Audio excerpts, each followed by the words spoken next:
Manā šovā Laba dabas māksla. Šodien mums ir 3 jauni kontestants. Paskatīsimies, ko viņi man izgatavos kā mākslas darbu. Es esmu pirmais dalībnieks un mani sauc Dmitrijs. Šodien es jums parādīšu savu mākslinieku no dabas. Balso par mani. Labdien! Es esmu otrs dalībnieks. Mani sauc Edvards. Un šodien es jums parādīšu, kā no dabas materiāliem var uztaisīt kaut ko māksliniecisku. Sveiki! Esmu trešais dalībnieks. Šodien no dabas materiāliem mēģināšu izveidot kaut ko māksliniecisku saistībā ar braukšanu ar mašīnītes maziem modelīšiem. Paldies!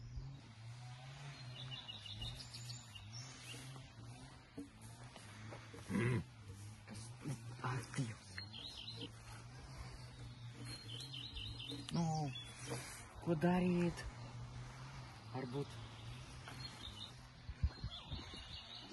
Edvard, tu arī nesanāk, es mēģināju mašīnas modeli uztaisīt un visu drūku jūk nevar kopā salikt.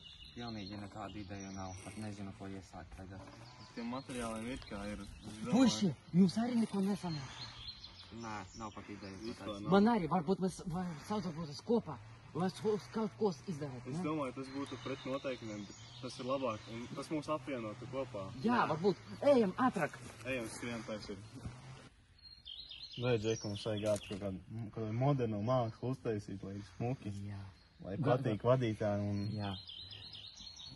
Jā.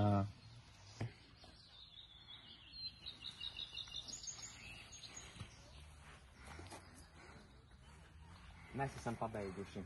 Mums katram atsevišķi nekas neizdevās, un tad mēs kopā nācām pie risinājuma, ka mēs kopīgi veidosim šo darbu. Tas ir no mūsdienīgās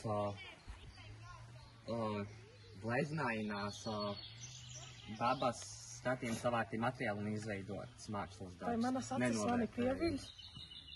Šī ir viskaistākā lieta, ko esmu redzējusi.